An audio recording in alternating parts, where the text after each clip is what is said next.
যেকোনো নিরামিষ দিনে আমরা কাঁচকলার কোফতা কিন্তু অনেকেই বাড়িতে বানিয়ে খেয়ে থাকি। আর কাঁচকলার কোফতা খেতে আমরা অনেকেই ভীষণই পছন্দ করি। তবে আজকে আমি আপনাদের সাথে কাঁচকলার কোফতার রেসিপিটি একটু অন্যরকমভাবে শেয়ার করব। দুটো কাঁচকলা খোসা সমেত অর্ধেক টুকরো করে কেটে প্রেসার কুকারের মধ্যে দিয়ে দিলাম। অল্প একটু জল আর হাফ চা চামচ পরিমাণে লবণ দিয়ে প্রেসার কুকারের ঢাকনাটাকে বন্ধ করে দুটো সিটি দিয়ে কাঁচকলাগুলোকে সেদ্ধ করে নেব। কাঁচকলা সেদ্ধ হয়ে যাওয়ার পর একটা বাটিতে রেখে ঠান্ডা করে নেওয়ার পর সেদ্ধ হয়ে যাওয়া কাঁচকলার খোসাটা ছাড়িয়ে নিচ্ছি। কাঁচকলার খোসা ছাড়িয়ে নেওয়ার পর একটা ফর্কের সাহায্যে আমি ভালো করে ম্যাশ করে নিচ্ছি। হাত দিয়েও আপনারা চাইলে অবশ্যই ম্যাশ করে নিতে পারেন, তবে যেহেতু একটু গরম আছে সেই জন্য আমি ফর্কের সাহায্যে ম্যাশ করে নিলাম। সেদ্ধ কাঁচকলা ম্যাশ করে নেওয়ার পর দুটো সেদ্ধ করে নেওয়া আলু দিয়ে দিচ্ছি এই ম্যাশ করে নেওয়া কাঁচকলার মধ্যে। আলু আর কাঁচকলার মধ্যে দিয়ে দিচ্ছি কুচিয়ে নেওয়া চিংড়ি। তার সাথে দিয়ে দিলাম একটা বড় সাইজের মিহি করে কুচিয়ে নেওয়া পেঁয়াজ, 3-4টে কুচিয়ে নেওয়া কাঁচা লঙ্কা, আর তার সাথে দিয়ে দেবো স্বাদ অনুসারে লবণ,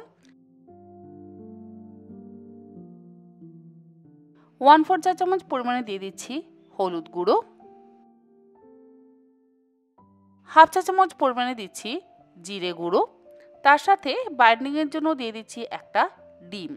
এবারে সব কিছু একসাথে ভালো করে মেখে নেব। আমরা সাধারণত কাঁচকলার মধ্যে কখনোই ডিম আর চিংড়ির ব্যবহার করি না, পেঁয়াজেরও ব্যবহার করি না, সম্পূর্ণ নিরামিষভাবেই কাঁচকলার কোফতা বানাই। আর কাঁচকলার কোফতা বানাতে গেলে তার মধ্যে যদি একটু মটর ডাল ব্যবহার করা হয় তাহলে স্বাদ অসম্ভব ভালো হয়। তবে আজ যেহেতু মটর ডাল ব্যবহার করছি না, আজ সেই জন্য ডিম, চিংড়ি আর একটু পেঁয়াজের ব্যবহার করছি। এতে স্বাদ কিন্তু হয় একেবারে অন্যরকম। দেখুন খুব ভালো করে আমার মেখে নেওয়া হয়ে গেল। এবার আমি একটা এইরকম ফ্রাই প্যান ব্যবহার করছি, যার মধ্যে খুব সামান্য তেল দিয়ে আমি কাঁচকলার কোফতাগুলোকে ভেজে নেব। আপনারা চাইলে ডিপ ফ্রাইও করতে পারেন, আবার চাইলে এরকমভাবে শ্যালো ফ্রাইও করতে পারেন। যদি আপনাদের কাছে এরকম আপ্পে প্যান থাকে তাহলে সেই আপ্পে প্যান দিয়েও কিন্তু আপনারা কাঁচকলার কোফতাগুলোকে গোল গোল করে ফ্রাই করে নিতে পারেন। আমি দেখুন খুব অল্প করে তেল ব্রাশ করে নিলাম। অল্প করে তেল ব্রাশ করে নেওয়ার পর এবারে প্রত্যেকটা এই ছাঁচের মধ্যে কাঁচকলার মিক্সচারটা দিয়ে দিলাম। গ্যাসের ফ্লেম কিন্তু লোতেই রাখা আছে। তেল খুব অল্প লাগবে, খুব বেশি তেল দিয়ে কিন্তু আমি এই কোফতাগুলোকে ভাজছি না।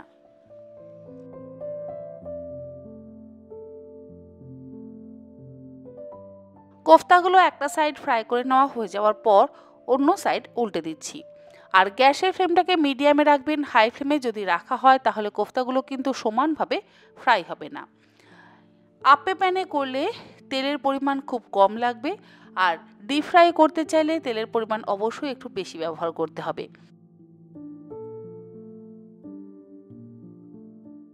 দুটো সাইড উল্টে পাল্টে গোল্ডেন ব্রাউন করে ভাজা হয়ে গেলে তুলে একটা আলাদা পাত্রের মধ্যে রেখে দেব। আর এই একই রকম ভাবে বাকি কোফতাগুলোকেও ভেজে তুলে নেব।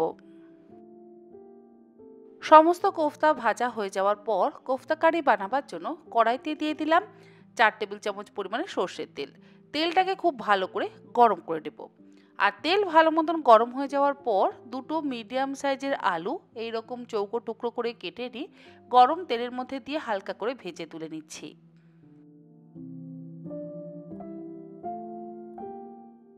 আলুর টুকরোগুলো ভাজা হয়ে যাওয়ার পর ওই একই তেলের মধ্যে ফোড়ন দিয়ে দিলাম 1/4 চা চামচ পরিমাণে গোটা জিরে আর একটা তেজপাতা। তার সাথে দিয়ে দিলাম একটা মিডিয়াম সাইজের টুকরো করে কেটে নেওয়া টমেটো। গ্যাসের ফ্লেমটাকে লো টু মিডিয়ামে করে দিয়ে টমেটোগুলোকে ভালো করে ভেজে নিচ্ছি। এরপরে ভাজা আলুর টুকরোগুলোকে দিয়ে আবারও মিনিট 2 ভেজে নেব। সমস্ত কিছু দিয়ে ভালো করে ভাজা হয়ে গেলে এর মধ্যে দিয়ে দিচ্ছি জিরে আর ধনে বাটা। 2 চা চামচ পরিমাণে গোটা জিরে আর 1 চা চামচ পরিমাণে গোটা ধনে কিছুক্ষণ ভিজিয়ে আমি শিলে বেটে নিয়েছি। আপনারা চাইলে কিন্তু মিক্সিতেও বেটে নিতে পারেন। আবার চাইলে গুঁড়ো মশলারও ব্যবহার করতে পারেন। অল্প একটু জলের মধ্যে দিয়ে ভালো করে গুলে নিয়ে সেটাকেও আপনারা ব্যবহার করতে পারেন। ধনে আর জিরে বাটাটাকে দিয়ে কিছুক্ষণ কষিয়ে নেওয়ার পর এর মধ্যে দিয়ে দিলাম 1 টেবিল চামচ পরিমাণে কাশ্মীরি লঙ্কার গুঁড়ো আর হাফ চা চামচ পরিমাণে হলুদ গুঁড়ো। সমস্ত গুঁড়ো মশলা দিয়ে এবারে খুব ভালো করে মিশিয়ে কষিয়ে নিচ্ছি। গুঁড়ো মশলা দিয়ে কষানো হয়ে যাওয়ার পর এর মধ্যে অল্প একটু জল দিয়ে আবারও ভালো করে মিশিয়ে কষিয়ে নেব। আর একটু সময় নিয়ে ধীরে ধীরে কষাতে হবে, তাহলে স্বাদটা বেশি ভালো হবে। আর এই গ্রেভির মশলাটা ভালো করে কষানো হয়ে যাওয়ার পর এর মধ্যে দিয়ে দিলাম স্বাদ অনুসারে লবণ। লবণটাকে দিয়ে আবারও গ্রেভির মশলাটাকে মিনিট 2 সময় ধরে কষিয়ে নিচ্ছি।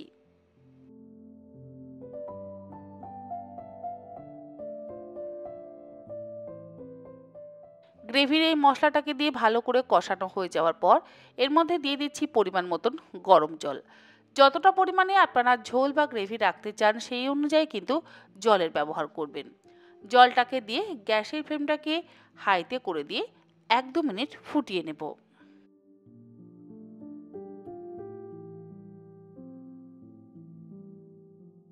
ঝোলটা ফুটে উঠলে এর মধ্যে কাঁচকলার কোফতাগুলোকে দিয়ে দিচ্ছি। অনেকে হয়তো বলতে পারেন এটা তো শুধু কাঁচকলার কোফতা না, এর মধ্যে অনেক কিছু মেশানো আছে। হ্যাঁ, অনেক কিছু অবশ্যই মেশানো আছে, এতে স্বাদটা একটু বেশি ভালো হবে। আপনারা শুধুমাত্র কাঁচকলা দিয়েও কিন্তু করতে পারেন, তবে যদি এইভাবে একবার করে দেখেন তাহলে দেখবেন স্বাদ কিন্তু অসম্ভব ভালো হবে। এর আগে তো আমি সম্পূর্ণ নিরামিষ কাঁচকলার কোফতার রেসিপি আপনাদের সঙ্গে শেয়ার করেছি। এবার একটু অন্যরকমভাবে কাঁচকলার কোফতার রেসিপিটাই শেয়ার করলাম। কোফতাগুলোকে গ্রেভির মধ্যে দেওয়ার পর 2টো কাঁচা লঙ্কা ফাটিয়ে নিয়ে দিয়ে দিলাম আর ঢাকা দিয়ে গ্যাসের ফ্লেমটাকে লোতে করে দিয়ে মিনিট 5 ফুটতে দেব। তবে কাঁচকলার কোফতা কিন্তু খুব বেশি ঝোল বা গ্রেভি টেনে নেয়, সেই জন্য সেই বুঝে আপনারা জলটা ব্যবহার করবেন। আর যেহেতু এর মধ্যে চিংড়ি এবং ডিমের ব্যবহার করা আছে, সেই জন্য খুব বেশি ঝোল বা গ্রেভি কিন্তু টানবে না। যাই হোক, সমস্ত কিছু দিয়ে ভালো করে মিশিয়ে ফুটিয়ে নেওয়া হয়ে গেল। আমাদের কাঁচকলার কোফতা কিন্তু অলমোস্ট রেডি। রান্নার শেষে এর মধ্যে দিয়ে দিলাম স্বাদ অনুসারে একটু চিনি। চিনি না দিলে স্বাদটা ব্যালেন্স হয় না। আর দিয়ে দিচ্ছি 1 চা চামচ পরিমাণে ঘি। ঘি দিলে অবশ্যই স্বাদটা বেশি ভালো হয়। আর দিয়ে দিলাম হাফ চা চামচ পরিমাণে শাহি গরম মশলার গুঁড়ো। সমস্ত কিছু দেওয়ার পর ভালো করে মিশিয়ে নিয়ে ঢাকা দিয়ে 5 মিনিট স্ট্যান্ডিং টাইমে রেখে তারপরে এই কাঁচকলার কোফতা আমি সার্ভ করব। রুটি পরোটার সাথে তো ভালো লাগবেই, এছাড়া গরম ভাতের সাথেও খেতে অসম্ভব ভালো লাগবে। আশা করি আমার আজকের এই অন্যরকম কাঁচকলার কোফতার রেসিপি আপনাদের ভালো লাগলো। ভালো লাগলে আপনারা এরকমভাবে একবার আমিষ কাঁচকলার কোফতার রেসিপি বানিয়ে দেখবেন। আমার মনে হয় আমার মতন আপনাদেরও ভালো লাগবে। আজকের মতন এই পর্যন্ত। আগামীকাল আবারও নতুন কোনো রেসিপি নিয়ে তন্হির পাকশালাতে হাজির হয়ে যাব। আপনারা সকলে ভালো থাকবেন, সুস্থ থাকবেন। ধন্যবাদ।